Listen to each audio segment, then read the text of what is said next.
Fernando Pereira está con nosotros en este segmento de análisis aquí en TN23.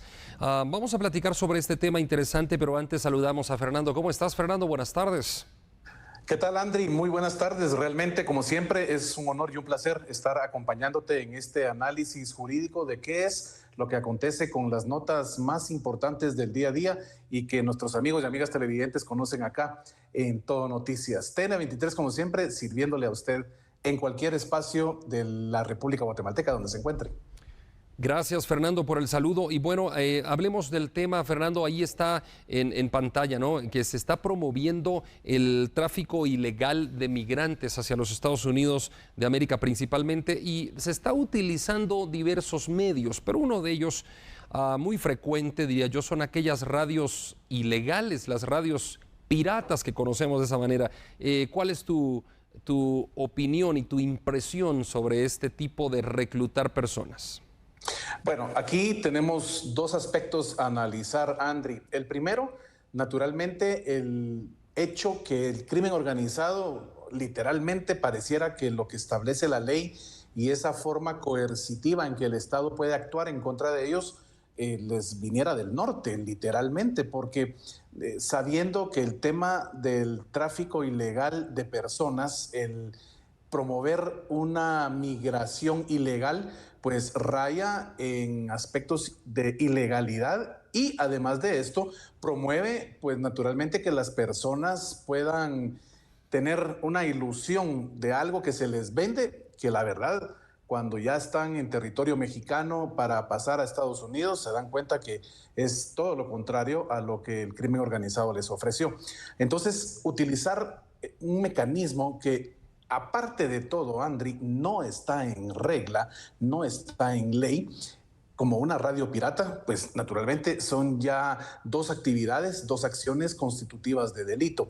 Hay que recordar que el utilizar una radio dentro de la República de Guatemala, y esto en cualquier espacio del mundo, requiere que el Estado, que es propietario, dueño único de las frecuencias que se pueden utilizar dentro de su territorio, debe otorgar una acción que se llama título de usufructo en propiedad, ¿verdad?, de esta radio.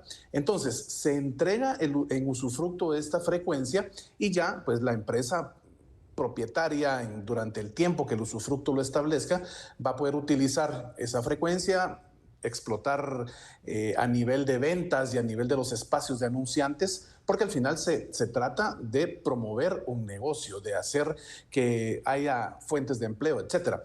Pero cuando se dan grupos, específicamente esto en el interior de la República, que logran con ciertas antenas, con ciertos aparatos especiales, ubicar una frecuencia que saben que no está utilizándose o incluso que ya tiene un propietario, pero a ellos no les importa y vienen y la roban literalmente y hacen uso indebido de esta frecuencia. Entonces, aquí vemos dos acciones constitutivas de delito muy importantes, Andri, pero lo más terrible es promover una migración que realmente es ilegal y que al final de cuentas ha tenido resultados más que negativos para cientos, literalmente para miles de familias guatemaltecas que han perdido a sus seres amados en ese trayecto tan complejo hacia Estados Unidos. Ahora, Fernando, la situación se complica, ¿no?, para los migrantes, porque realmente las personas, poniéndonos en los zapatos de los que intentan migrar a Estados Unidos, lo hacen en la mayoría de los casos por una necesidad económica, y de esa cuenta pues adquieren unas deudas increíblemente grandes o se deshacen de sus propiedades, de sus terrenos. Fernando, ¿cuál puede ser la consecuencia de una migración a grandes escalas como la que estamos viendo si no le ponemos freno ahora? Me refiero como Estado o alguna política integral. ¿Cuáles pueden ser las consecuencias? Excelente pregunta, Andri. Aquí hay dos puntos y son dos conceptos que hoy quiero que a nuestros amigos y amigas televidentes les quede claro y que con esto podamos incrementar su acervo cultural. Acá tenemos políticas de gobierno y políticas de Estado. Una política de gobierno es aquella que promueve un partido político que tiene pues a un binomio, ¿verdad?, que va a ser empujado en el ámbito pues de las elecciones. Aquí ya lo vimos, tenemos prácticamente casi 30 partidos políticos, 30 binomios que están tratando de lograr llegar a obtener la mayoría de votos, ¿verdad? Y con ello pues agenciarse del mandato que el pueblo les otorga para manejar política y administrativamente la República de Guatemala los próximos 4 años. Ahora bien, estos binomios traen un plan de gobierno. Un plan de gobierno que tiene ciertos proyectos, ciertos programas de desarrollo en donde caben cualquier ámbito en los mismos. Puede ser en ámbito laboral, económico, puede ser ámbito de desarrollo para las comunidades, etcétera. Son una diversidad de temas que ellos promueven como su plan de gobierno. Ahora bien, cuando tenemos una planificación de Estado, Andri, esto rebasa, por supuesto, cualquier periodo de gestión presidencial de 4 años. Una política de Estado es algo que realmente trasciende en el tiempo y es un enfoque de país para salir adelante en ciertos temas específicos. Te pongo un ejemplo, los Objetivos de Desarrollo Sostenible. Es una agenda que el Estado de Guatemala ha firmado y ratificado para poder promover distintos aspectos de desarrollo para el país, en donde está el tema de agua, el tema de educación, el tema de seguridad, en fin, el tema económico. Son realmente espacios que lo que buscan es el desarrollo de país, pero desde la perspectiva de una política de Estado. Son dos temas completamente distintos. Andri, lo dijiste muy bien en tu pregunta. Necesitamos que el Estado adquiera y adopte políticas que trasciendan cualquier gobierno. Y cuando hablo de gobierno como elemento del Estado, significa organismo ejecutivo y organismo legislativo, porque cada 4 años vamos a tener diferentes personas manejando ambos poderes del Estado. Pero si hay una política de gobierno bien trazada, enfocada, a generar certeza jurídica. Tenemos que recordar que el gobierno como tal, el Estado como tal, no es un generador de fuentes de empleo. El Estado lo que brinda a través de un gobierno ordenado es certeza jurídica para que el sector empresarial pueda sentirse con la tranquilidad de invertir el dinero que normalmente ellos manejan para este esquema de crecimiento económico y así se generen fuentes de empleo. Automáticamente esto trae riqueza para toda Guatemala.